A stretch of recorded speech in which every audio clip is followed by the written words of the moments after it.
क्या आपके साथ भी ऐसा होता है कि सुबह जल्दी उठने के लिए अलार्म लगाया और स्नूज़ दबाकर फिर सो गए? मतलब उठना तो आप जल्दी चाहते हैं, लेकिन उठ नहीं पाते, दिमाग और शरीर साथ नहीं देता। किसी दिन ज़बरदस्ती उठ भी जाते हैं तो फिर पूरा दिन आलस आलस में रहता है, पूरा दिन नींद जैसी आती रहती है। तो ऐसा करें क्या कि हमारी रात की नींद भी पूरी हो जाए और हम सुबह जल्दी भी उठ जाएं, पूरा दिन हम फ्रेश फील करें। तो आज मैं आपके साथ वही बहुत आसान तरीके शेयर करने वाली हूँ कि उनको अगर आप अपना लेंगे तो बहुत जल्दी दूसरे तीसरे दिन ही आपको आदत हो जाएगी और एक हफ्ते के बाद तो आपको उसका एडिक्शन हो जाएगा सुबह जल्दी उठने का। दोस्तों, आज के वीडियो में ही मैं आपको बताने वाली हूँ अपनी व्यूअर की एक समस्या का, बालों से रिलेटेड। तो उसका जवाब भी आपको आज की वीडियो में ही मिल जाएगा। दोस्तों, एक बात तो श्योर है कि सुबह जल्दी उठना सिर्फ एक आदत नहीं है, बल्कि पूरी ज़िंदगी बदलने की एक कुंजी है। लेकिन क्या करें, बिस्तर छूटता ही नहीं। कोशिश तो बहुत करते हैं, लेकिन हम बिस्तर को छोड़ ही नहीं पाते। एक बात तो निश्चित है कि सुबह को उठने के बहुत ज़्यादा फ़ायदे हैं। एक्चुअली सुबह अगर हम जल्दी उठ जाते हैं, मतलब सूर्योदय से पहले, तो उस समय का जो एक मैजिकल एनवायरनमेंट होता है, वो जो सुख की एक अनुभूति होती है, वो कहीं और हमें नहीं मिल सकती। और क्या क्या फ़ायदे हैं, बहुत फ़ायदे हैं सुबह को जल्दी उठने के। पहले से ही सुनते आए हैं, हम अपने जो पेरेंट्स हैं उनसे सुनते आए हैं। वो कहते थे जब हम स्टूडेंट लाइफ में थे कि जल्दी उठो, जल्दी उठ के जब सुबह पढ़ा जाता है तो वो ज़्यादा लंबे समय तक याद रहता है। मतलब इंसान की जो मेमोरी है वो शार्प होती है अगर वो सुबह जल्दी उठता है, क्योंकि सुबह को उठने से इतनी पॉजिटिव वाइब्स हमको मिलती हैं कि उससे हमारा तन मन दोनों पॉजिटिव वाइब से भरपूर हो जाता है, पॉजिटिविटी से भरपूर हो जाता है। तो इसलिए सुबह का जो समय है ना, तो उसका तो कंपैरिजन किसी और चीज़ से नहीं किया जा सकता। हालांकि बहुत सारे लोग ये भी कहते हैं कि हम काम तो अपना पूरा कर लेते हैं, सब कुछ अच्छी तरीके से कर लेते हैं, जो काम सुबह को नहीं करते वो रात को कर लेते हैं। ठीक है, ये बात भी ठीक है, लेकिन अगर आप कंपेयर करेंगे दोनों लाइफ स्टाइल में तो आपको बहुत बड़ा फ़र्क एक नज़र आएगा।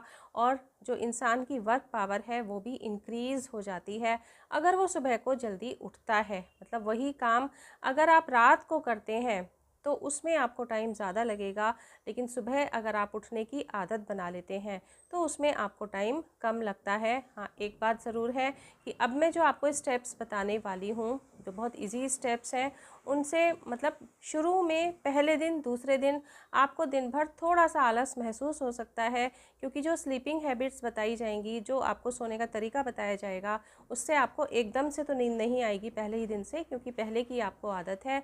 लेकिन पहले दिन के बाद दूसरे दिन में आपको बहुत बड़ा बदलाव नज़र आएगा। तीसरे दिन से लगभग नॉर्मल लगने लगेगा और एक हफ्ते से पहले पहले ये आपकी हैबिट बन जाएगी।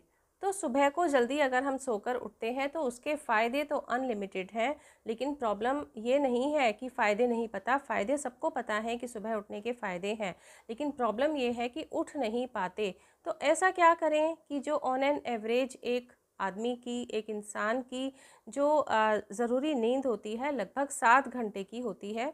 थोड़ी सी किसी की कम, थोड़ी सी किसी की ज़्यादा, लेकिन ऑन एन एवरेज 7 घंटे की एक नींद हर इंसान को ज़रूर मिलनी चाहिए। तो ऐसा क्या करें कि वो नींद भी आपकी पूरी हो जाए और टाइम पर आप उठ भी जाएं, लेकिन पूरे दिन आप फ्रेश फील करें, आपको दिन में ना सोना पड़े, रात की नींद की भरपाई आपको दिन में ना करनी पड़े, है ना। तो ऐसा क्या करें, तो वही मैं आपके साथ आज शेयर करने वाली हूँ।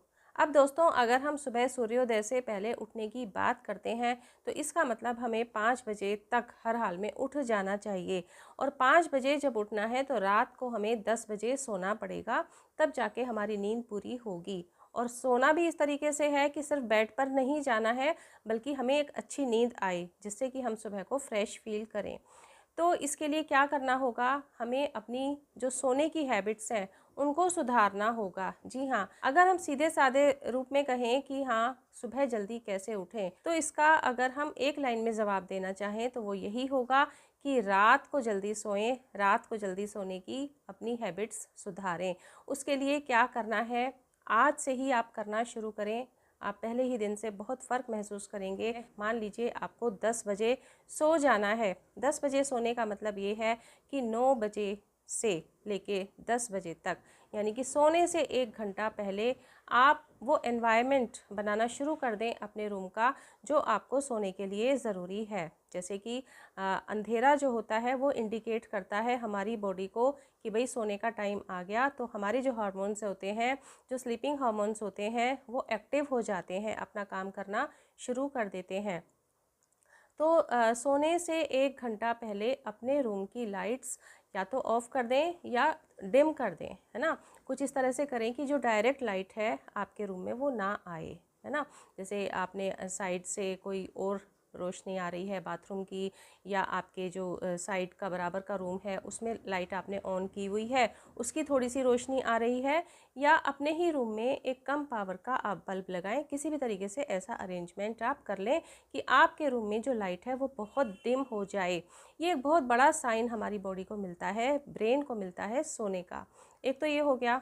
एक चीज़ और कि सोने से 1 घंटा पहले, जैसे कि मैं आज बात कर रही हूँ कि 10 बजे हमको सोना है मान लीजिए, तो 9 बजे से लेके 10 बजे तक का जो ये टाइम ड्यूरेशन है, इस दौरान आपको कोई भी लिक्विड नहीं लेना चाहिए।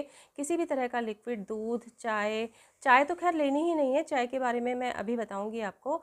दूध या पानी कुछ भी आपको नहीं पीना चाहिए। उसका एक रीज़न ये है कि अगर आप सोने से 1 घंटा पहले तक, मतलब ये जो एक टाइम है सोने से 1 घंटा पहले का, तो इसमें अगर आप कोई लिक्विड लेते हैं तो आपको रात को बार बार वॉशरूम जाने की इच्छा होगी, उससे आपकी नींद खराब होगी और आप अच्छी तरह नहीं सो पाएंगे।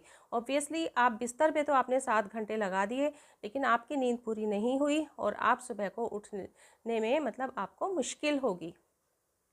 लेकिन गर्म दूध पीना हेल्थ के लिए अच्छा होता है, या कहिए कि नींद भी उससे अच्छी आती है। अगर आप हल्का गर्म दूध पीते हैं तो उससे एक नशा सा होता है, आपको अच्छी नींद आती है। तो अगर आपको 10 बजे सोना है तो 9 बजे से पहले पहले, यानी 8 से 8:30 या पौने 9 के बीच में आप थोड़ा गर्म दूध ज़रूर पिएं, उससे आपको नींद अच्छी आती है। अच्छा, नींद अच्छी आए इसके लिए एक चीज़ और है कि आप शाम को 4 या ज़्यादा से ज़्यादा 5 बजे के बाद आप चाय ना पिएं। कॉफ़ी का तो मतलब ही नहीं है, ना चाय ना कॉफ़ी आप ना पिएं। वो भी आपकी नींद को डिस्टर्ब करता है, क्योंकि उसमें जो कैफ़ीन होता है वो आपकी नींद को डिस्टर्ब करता है। अब कुछ लोग कहते हैं कि हमें तो फ़र्क नहीं पड़ता। ठीक है, कुछ लोगों को फ़र्क नहीं पड़ता क्योंकि उनको कैफ़ीन के प्रति इतनी सेंसिटिविटी या तो नहीं होती, या फिर वो इतने एडिक्ट हो चुके होते हैं। लेकिन इन जनरल कैफ़ीन का काम होता है नींद को मतलब डिस्टर्ब करना, इंसान को जगाना, कैफ़ीन का ये काम होता है। तो आप 4 बजे या बहुत हुआ 5 बजे के बाद आप भूल कर भी चाय कॉफ़ी ना पिएं। तो ये वो वाले फैक्टर्स हैं जो आपकी नींद को मतलब डिस्टर्ब करते हैं। जैसे कुछ लोग ये कहते हैं ना कि सोना तो हम भी जल्दी चाहते हैं, काम से भी हम निमट जाते हैं, लेकिन हम सोएं कैसे, क्योंकि हमको नींद ही नहीं आती। तो आप अपनी दिमाग से, अपनी बॉडी से ये कहते ही नहीं हो कि तुम सो जाओ, है ना। खुद से कहना होगा कि हमें सोना है, मतलब हमें एक ऐसा एनवायरनमेंट क्रिएट करना पड़ेगा कि हमें नींद आ जाए। तो जब आपने एक तो ये वाली तैयारी करनी है, जैसा कि मैंने आपको बताया 1 घंटा पहले। और हाँ, रात का खाना हमेशा हल्का खाना है, क्योंकि हल्का खाना अगर आप खाते हैं तो वो जल्दी डाइजेस्ट हो जाता है, तो इससे आपको नींद भी अच्छी आती है। अगर खाना डाइजेस्ट नहीं होता है जल्दी, है ना, आप अगर कोई हैवी खाना रात को खाते हैं तो उससे भी नींद आपकी ज़रूर डिस्टर्ब होती है, जल्दी आपको नींद नहीं आती। अच्छा, आपसे जैसे कि मैंने कहा कि सोने से 1 घंटा पहला जो है वो बहुत इम्पॉर्टेंट होता है। तो उस टाइम में आपको मोबाइल बिल्कुल नहीं देखना है, आपको टीवी बिल्कुल नहीं देखना है, और अगर आप बातचीत कर रहे हैं घर में तो आप बातचीत भी बहुत हल्की थोड़ी बहुत ही करें, ज़्यादा बातचीत ना करें, स्ट्रेस वाली बातें तो बिल्कुल भी ना करें। और आप वो मोबाइल अपना सोने से पहले मतलब काफ़ी दूर रख कर सोएं, अपने पास रख के ना सोएं, क्योंकि उसमें से जो हार्मफुल वाइब्रेशंस निकलते हैं, जो उसमें से हार्मफुल रेज़ निकलती हैं, वो आपको डिस्टर्ब करती हैं, आपके लिए वैसे भी नुकसानदेह होती हैं, आपकी नींद को भी ये रेज़ डिस्टर्ब करती हैं। और एक और फ़ायदा है मोबाइल को खुद से दूर रखने का, उसमें आपने अलार्म लगाया हुआ है सुबह जल्दी उठने का, तो आपसे वो मोबाइल दूर रखा हुआ है, आप उसे ऑफ़ करने के लिए उठेंगे, उठकर आप मोबाइल तक जाएंगे, तो इसमें भी आपकी जो नींद है वो थोड़ी सी खुलने लगेगी। अच्छा, कुछ लोग क्या करते हैं कि जैसे इस तरीके का स्नूज़ उसमें लगा देते हैं कि मोबाइल जैसे बजा और मतलब अलार्म बजा और उसके बाद वो थोड़ी देर बाद फिर आवाज़ करता है, थोड़ी देर बाद फिर आवाज़ करता है। लेकिन इस सब से कोई फ़ायदा नहीं है। आपको अगर 5 बजे उठना है तो एग्जैक्ट 5 बजे का अलार्म आप लगाएं, क्योंकि जैसे ही अलार्म बजेगा आपको पता चल जाएगा कि अभी हमारे पास और टाइम नहीं है, हमें तुरंत उठना ही है ना। तो आप आलस में फिर इतना नहीं आएंगे, आप उठ जाएंगे 5 बजे।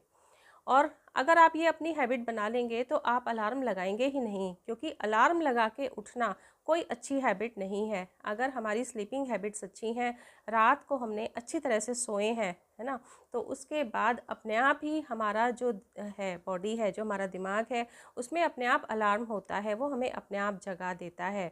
तो जैसे हम कभी अलार्म लगा के नहीं सोते, हाँ कभी बाहर जाना है, फ़्लाइट पकड़नी है, ट्रेन पकड़ना है, अगर ऐसा कुछ होता है तभी हम अलार्म लगाते हैं, अदरवाइज़ हम अलार्म नहीं लगाते। अपने आप ही टाइम से हमारी नींद खुल जाती है, क्योंकि हम टाइम से सो जाते हैं। अच्छा, सोने से पहले और क्या करना है, आप ऐसा करके देखिए, पहले ही दिन से आपको बहुत फ़ायदा होने वाला है। करके देखिए, बहुत सारी बातें अधिकतर आपकी सुनी सुनाई ही हैं, कुछ बहुत सारी बातें मतलब नई नहीं हैं आपके लिए, लेकिन अभी तक उनको आपने ट्राई नहीं किया है, तो आज आप ट्राई ज़रूर करेंगे। तो सोते समय आपने जैसे ब्रश कर लिया, अपना फेस थोड़ा धो लिया, हो सके तो पैरों पर भी थोड़ा पानी डाल लें। पैरों से जो फ्रेशनेस फील होती है ना, तो उससे हमें मतलब एक्चुअली स्ट्रेस हमारा कम होता है। पैरों पे पानी डालने से स्ट्रेस कम होता है। तो आपने पैरों पे भी पानी डाल लिया, फेस वॉश कर लिया अपना, और आपने ब्रश कर लिया। अब आप बेड पर आ गए हैं, और मतलब जैसे 10 बजे आपको सोना है, तो ये सारा काम आपको पौने 10 से पहले कर लेना है। बेड पर जब आप आएंगे तो आप क्या करेंगे कि आपके जो तलवे हैं, पैर के जो तलवे होते हैं, उनको ऐसे मसाज करनी है। उनको मसाज करने से आपका माइंड बहुत रिलैक्स होता है। एक चीज़ शायद आप लोग जानते होंगे कि जब बच्चे छोटे होते हैं, है ना, छोटे छोटे बेबीज़ होते हैं जब, तो उनके लिए कहा जाता है कि इनका तलवा जितना रगड़ोगे उनका ब्रेन उतना ही शार्प होगा। मतलब हमें ये पता है, क्योंकि हमें ऐसा बताया गया था बुज़ुर्गों के द्वारा। तो हमने हमने भी अपने बच्चों के जो तलवे हैं, पैर हैं, उनकी हल्के हाथ से सरसों के तेल से हम मालिश किया करते थे। तो या तो आप सूखी मालिश कर लें, या अगर आप लगा सकते हैं तो बहुत हल्का सा सरसों का तेल भी लगा लें। और वैसे चिपचिप लगता है, उतना अच्छा नहीं लगता है, तो आप सूखी ही मालिश कर लें, और कम से कम 10-10 बार दोनों तलवों को अच्छे से रगड़ें। उससे भी आपकी नींद अच्छी आती है। और उसके बाद में आपको क्या करना है, 2 मिनट के लिए खुद को रिलैक्स करते हुए अनुलोम विलोम कर लीजिए, या भ्रामरी कर लीजिए, या दोनों ही कर लीजिए 1-1 मिनट। 2 मिनट का आप सिर्फ इतना टाइम दे दीजिए। आपकी जो पूरी ज़िंदगी की सफलता की कुंजी है रात की अच्छी नींद, आपकी हेल्थ की कुंजी है रात की अच्छी नींद, उसके लिए आप इतना सा तो कर ही सकते हैं ना। तो ऐसा करके देखिए, माइंड एकदम रिलैक्स हो जाता है, और जैसे ही माइंड रिलैक्स होता है तो उससे आपको अपने आप ही एक हल्की नींद आनी शुरू हो जाती है। तो जो लोग ये कहते हैं ना कि हम सोना चाहते हैं लेकिन हमारी रात को आँख ही नहीं लगती, हम सो ही नहीं पाते हैं, और 2-2 बजे सोते हैं, इतना लेट वो लोग कर देते हैं सोने में, ऑब्वियसली फिर वो सुबह को 9-10 बजे तक उठते हैं। तो ऐसा आप करके देखिए, पहले ही दिन से फ़र्क महसूस होगा। थोड़ा सा रिजल्ट ज़रूर मिलेगा पहले ही दिन, दूसरे दिन बेटर, तीसरे दिन बेटर, और जैसा कि मैंने अभी कहा था, 1 हफ्ते में तो आपकी बॉडी एडिक्ट हो जाएगी सुबह जल्दी उठने की। और सुबह उठने के इतने फ़ायदे हैं कि जैसे आप लोग कहते हो ना कि हम काम तो अपना पूरा कर ही लेते हैं, टाइम पे तैयार होके हम ऑफिस चले ही जाते हैं, लेकिन आधे काम आपके छूट जाते हैं। आप क्या करते हो, जल्दी जल्दी उठा, ब्रश किया, फ्रेश हुए, और आपने नहाया धोया, और अपना नाश्ता भी कभी तो रह गया, आप नाश्ता भी नहीं कर पाते हो कई बार, बैग उठाया और ऑफिस की तरफ चल दिए। ये वाला रूटीन आपका अच्छा है, या ये वाला रूटीन है कि आप टाइम से उठ गए हैं, आपकी नींद भी पूरी हो चुकी है, क्योंकि आपने रात वाला टाइम अपना लैपटॉप पे या मोबाइल पे इधर उधर वेस्ट नहीं किया है, आप टाइम से सो गए हैं, अच्छी नींद से उठे हैं, उसके बाद आपने थोड़ा सा योग प्राणायाम भी कर लिया, आपका मन शांत हो गया, सुबह की जो पॉजिटिव वाइब्स हैं उनको भी आपने ग्रहण कर लिया, है ना, उनका भी फ़ायदा आप ले रहे हैं। सुबह का खूबसूरत एनवायरनमेंट, उसके भी आप टच में आ चुके हैं। उसके बाद आप आराम से ब्रश करते हैं, नहाते धोते हैं, अच्छे से बैठ के हेल्दी सा अपना नाश्ता करते हैं, उसके बाद आप अपना बैग लेके ऑफिस जाते हैं। तो क्या दोनों रूटीन में कोई फ़र्क नहीं है? काम तब भी हो रहा था, काम तब भी हो रहा है, लेकिन दोनों में देखिए फ़र्क कितना है। मतलब अगर हम टाइम से सोते हैं, टाइम से उठते हैं, तो ये हमारे लाइफ स्टाइल को पूरी तरह बदलने में अच्छी तरह सक्षम होता है। अच्छा, दिन में कुछ लोगों की सोने की आदत होती है। ये सोने की जो हैबिट है, अगर सिर्फ 10-15 मिनट की है, मतलब एक हल्की सी नैप ले लेना, या आप ये कह सकते हैं कि एक हल्की सी झपकी ले लेना, तो वो तो अच्छा है, ठीक है, उसमें कोई प्रॉब्लम नहीं है। लेकिन कुछ लोग 1-1 घंटा 2-2 घंटा सोते हैं, तो ये बिल्कुल गलत है, आपकी हेल्थ के लिए भी अच्छा नहीं है। और जब दिन में 1-2 घंटा सो लेंगे तो रात को फिर अच्छी नींद या टाइम पर नींद कैसे आएगी? तो अपना सिस्टम आपको सही करना पड़ेगा। उस सिस्टम का एक पार्ट ये भी है कि दिन में आप ज़्यादा देर ना सोएं, 10-15 मिनट से ज़्यादा के लिए आप बिस्तर में ना जाएं। अच्छा, सुबह आप जल्दी उठें, इसके लिए एक चीज़ और कर सकते हैं जो बहुत हेल्पफुल होगी आपके लिए, कि सुबह जल्दी उठने का एक पर्पज़ तय कर लें। अभी तक आप ये जो कहते आए हैं ना, आप कोई भी, मतलब मेल या फीमेल जो होम मेकर मेरी बहनें हैं, उनके लिए भी यही बात है कि आप जो ये कहते हैं ना कि भाई सुबह को हमें टाइम ही नहीं मिलता एक्सरसाइज योगा करने का, तो आप एक पर्पज़ तय कर लें कि सुबह को मुझे इतने बजे उठ जाना है, एटलीस्ट 5 बजे मुझे उठ जाना है, और उठने के बाद कम से कम आधा घंटा हमें एक्सरसाइज योगा अपना ज़रूर करना है। क्या एक्सरसाइज योगा करना है वो पहले दिन आप अपना तय करके रख लें। अगर आपको पहले से आता है, अभ्यास है, तो बहुत अच्छी बात है, लेकिन अगर आपको नहीं आता है तो आप यूट्यूब पर वीडियो आदि देखकर हेल्प ले सकते हैं। अपना एक तैयार कर लें आधा घंटे का पैकेज, कि आधा घंटे हमें ये एक्सरसाइज योगा करना है। कहीं जा सकते हैं, इतना संभव है तो वो भी अच्छा है, जैसे भी संभव हो। अगर आप घर में करते हैं तो आपका टाइम भी काफ़ी सेव होता है। तो आप कैसे भी करके अपना एक पर्पज़ तय कर लें कि सुबह उठते ही हमें ये करना है। और सबसे अच्छा तो यही होता है कि सुबह उठते ही सबको पहले एक्सरसाइज योगा मेडिटेशन वगैरह करना है। आपने अपना एक पर्पज़ तय कर लिया। स्टूडेंट्स जिनको पढ़ाई करनी होती है, वो अपना एक पर्पज़ तय कर लें कि हाँ, सुबह को उठते ही मुझे ये वाला पोर्शन अपनी पढ़ाई का करना है। 5 मिनट तो कम से कम वो भी एक्सरसाइज ज़रूर करें। आपका तन मन दोनों एक्टिव रहेगा पूरे दिन, है ना, वो आपकी पढ़ाई में भी हेल्प करेगा।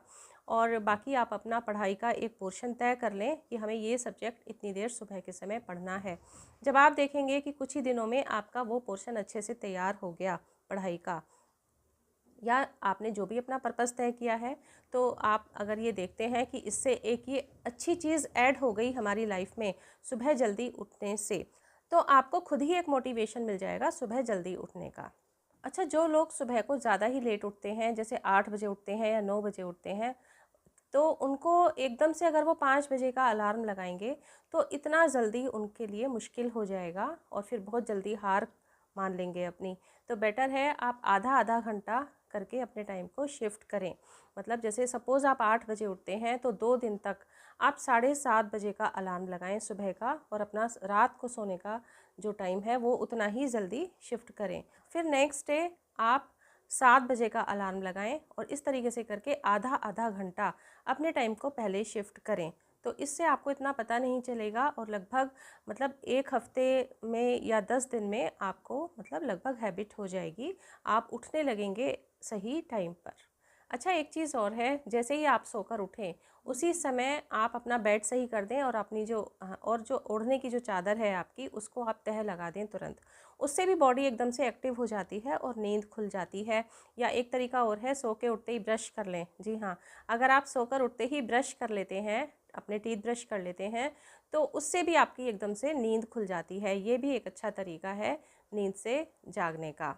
आपको अपनी पसंद का कोई भी म्यूज़िक लगाना है तो वो आप सुबह को लगा सकते हैं, उससे भी आपको थोड़ा सा मतलब आदत पड़ने में मदद मिलेगी। जो मैं आपको आदतें बता रही हूँ, इनको आप अगर लगातार करते हैं तो 1 हफ्ते में ही आपको हैबिट हो जाएगी। और एक मतलब जिसे कहना चाहिए ना, 21 दिन अगर हम कोई चीज़ लगातार कर लेते हैं तो वही आपका लाइफ स्टाइल बन जाता है। तो 21 दिन अगर आपने लगातार कर लिया, तब तो ये आपका पूरी तरीके से एक लाइफ स्टाइल ही बन जाएगा। तो इस तरह से अगर आप सुबह जल्दी उठने की आदत बना लेते हैं, तो इससे आपको बहुत ज़्यादा फ़ायदे होने वाले हैं। आपकी मेंटल हेल्थ स्ट्रॉन्ग हो जाती है, आपके दिमाग में शांति रहती है, और आपकी फ़िज़िकल हेल्थ भी बहुत अच्छी होने लगती है। अच्छा दोस्तों, अब आते हैं हम जो हमारी एक व्यूअर ने प्रॉब्लम के बारे में पूछा था कमेंट बॉक्स में, कि हेयर ग्रोथ के लिए कि बाल कैसे लंबे होंगे, और बाल बहुत ज़्यादा गिरते हैं, झड़ते हैं बाल बहुत ज़्यादा, तो उसके लिए क्या करें। तो उसके लिए मैं आपको अपना एक्सपीरियंस बताना चाहूँगी कि ऐसा नहीं है, देखिए थोड़ा बहुत जब मौसम चेंज होता है तो बाल थोड़े बहुत तो गिरते हैं, लेकिन कई बार ये बहुत ज़्यादा हो जाते हैं, तो इनकी रोकथाम करना ज़रूरी होता है। तो उसके लिए एक तो मैं आपको पैक बताने वाली हूँ जो मैं अक्सर लगाया करती हूँ और मुझे उससे बहुत फ़ायदा मिलता है, और ये हर तरह के स्किन टाइप वालों के लिए मतलब फ़ायदेमंद होता है। जैसे कि मेथी दाना तो आप जानते ही हैं, जो मेथी के पत्ते होते हैं जिसकी हम सब्जियां खाते हैं सर्दियों में, उसी का ही दाना होता है जिसे हम मेथी दाना कहते हैं। मतलब पीले रंग के छोटे छोटे दाने होते हैं। तो उनको आपको ऐसे ही ड्राई सूखा पीस के रख लेना है, और उसको कोई भूनना नहीं है, ऐसे ही आप सूखा उसका ड्राई पाउडर बना के एक बॉटल में रख लें। और रात को आप उसका मतलब अपने आपके बालों की लेंथ कितनी है उस हिसाब से आप कम ज़्यादा देख लें, और मैं लगभग 2 चम्मच आपको बता रही हूँ नॉर्मल बालों के लिए। लगभग 2 चम्मच उस पाउडर को आपको रात को जो आपके फ्रिज में दूध रखा हुआ है उसको बस हल्का गुनगुना कर लीजिए, और उससे मतलब उसको उसमें भिगो दीजिए। अब ये दूध कितना है डालना है आपको उसमें, जैसे कि मैंने बताया कि 2 चम्मच पाउडर है तो उसमें लगभग आधा पौन कप के करीब आप गुनगुना दूध डाल दीजिए। गर्मियां हैं तो इस मिक्सचर को आप फ्रिज में रख दें, और सर्दियां हैं तो आप बाहर ही रखा छोड़ सकते हैं। आप सुबह देखेंगे कि काफ़ी ज़्यादा फूल जाता है। मेथी की जो टेंडेंसी होती है काफ़ी ज़्यादा मतलब लिक्विड को एब्जॉर्ब करने की होती है, तो ये काफ़ी गाढ़ा सा पेस्ट आपका बन जाएगा। और आप अपनी रिक्वायरमेंट के अकॉर्डिंग इसमें और थोड़ा पानी या फिर दूध कुछ भी आप मिक्स कर लीजिए, और इसका मतलब इतना गाढ़ा पेस्ट आप बना लें कि आप बालों में लगाएं तो वो नीचे टपके नहीं, इतना पतला आपने पेस्ट रखना है। और हेयर वॉश करने से लगभग आधा या 1 घंटा पहले आप इसको अपने बालों की रूट्स में भी लगा लीजिए और बालों की लेंथ में भी लगा लीजिए। और आधे से 1 घंटा बस छोड़िए बालों में, ज़्यादा देर के लिए मत छोड़िए, क्योंकि नहीं तो ये उल्टा बालों को ड्राई भी फिर कर सकता है। तो आधे से 1 घंटा के लिए आप बालों पर लगा के छोड़ दें, और उसके बाद कोई भी माइल्ड शैम्पू जो भी आप यूज़ करते हैं, बहुत जो स्ट्रॉन्ग शैम्पू होते हैं इन जनरल, वो उस समय जिस दिन आप हेयर वॉश करते हैं तो आपको बड़े सिल्की से अपने बाल लगते हैं, लेकिन एक्चुअली वो काफ़ी हार्मफुल होते हैं बालों के लिए। तो जो भी आप माइल्ड शैम्पू यूज़ करते हैं आप उससे फिर अपना हेयर वॉश कर लीजिए, और ये बालों को ना एक थोड़ा सा सिल्की टच देता है, बहुत अच्छी कंडीशनिंग करता है, और बालों को जो झड़ने की समस्या होती है उसमें आपको पहले ही दिन से काफ़ी बेनिफिट नज़र आएगा। अब ये है कि इसको लगाना कितनी बार है, तो आप इसको 15 दिन में एक बार लगाएं, और जिस समय आपके बाल ठीक हैं कोई प्रॉब्लम नहीं है तो आप महीने में एक बार लगाएं तो भी काफ़ी है। तो मतलब बहुत ज़्यादा जल्दी जल्दी भी नहीं लगाना है, 15 दिन में एक बार या फिर महीने में एक बार। एक तो ये हो गया। दूसरा एक मैं ये बताने वाली हूँ कि जब भी आप हेयर वॉश करें तो उससे हर बार कम से कम 1 घंटा पहले, लगभग 1 घंटा पहले या ज़्यादा ज़्यादा 2 घंटा पहले आप अपने बालों के रूट्स में कोई भी तेल जो आपको सूट करता है वो तेल ज़रूर लगाएं, और उसके बाद आप हेयर वॉश करें। नहीं तो आपके बाल ज़्यादा रफ़ होते हैं, ज़्यादा कमज़ोर होते हैं, ज़्यादा टूटते हैं। तो ये मैंने अपने एक्सपीरियंस के आधार पर आपको बताया कि आप अपने जो हेयर फॉल है उसको कैसे कंट्रोल कर सकते हैं, और आपके बालों की हेल्थ भी अच्छी रहेगी, तो जितनी उनकी ग्रोथ हो सकती है ग्रोथ भी होगी। बाकी ग्रोथ का सबका अपना अलग अलग होता है कि किसी के बालों की ग्रोथ की ज़्यादा टेंडेंसी होती है, किसी की कम होती है। अच्छा हाँ, एक चीज़ और है कि इसके लिए ना कोई मेडिकल इशू भी हो सकता है, जैसे कि आपका हार्मोनल इम्बैलेंस चल रहा है, या फिर मतलब कोई फंगल इन्फेक्शन है। तो फंगल इन्फेक्शन को भी ये काफ़ी हद तक ख़त्म कर देता है अगर आप तेल लगा के हेयर वॉश करते हैं हफ्ते में 2 बार, है ना, तो इससे भी फंगल इन्फेक्शन काफ़ी हद तक कम होता है। या आपके अंदर कोई डेफिशिएंसी है जैसे प्रोटीन या आयरन या फिर कोई और, तो उसके लिए फिर आपको डॉक्टर से ही मिलना होगा। तो दोस्तों कैसा लगा आपको आज का वीडियो? उम्मीद करती हूँ ज़रूर हेल्पफुल लगा होगा। कुछ भी अच्छा लगा हो तो प्लीज़ एक लाइक ज़रूर करें, फ्रेंड्स और रिलेटिव्स में वीडियो को शेयर कर दें। चैनल को अभी तक सब्सक्राइब नहीं किया तो प्लीज़ चैनल को सब्सक्राइब कर दीजिए। आपका अपना कोई क्वेश्चन हो तो वो भी आप कमेंट बॉक्स में मुझसे पूछ सकते हैं। मिलते हैं दोस्तों नेक्स्ट वीडियो में। Till then bye bye. अपना ध्यान रखें, अपने अपनों का ध्यान रखें।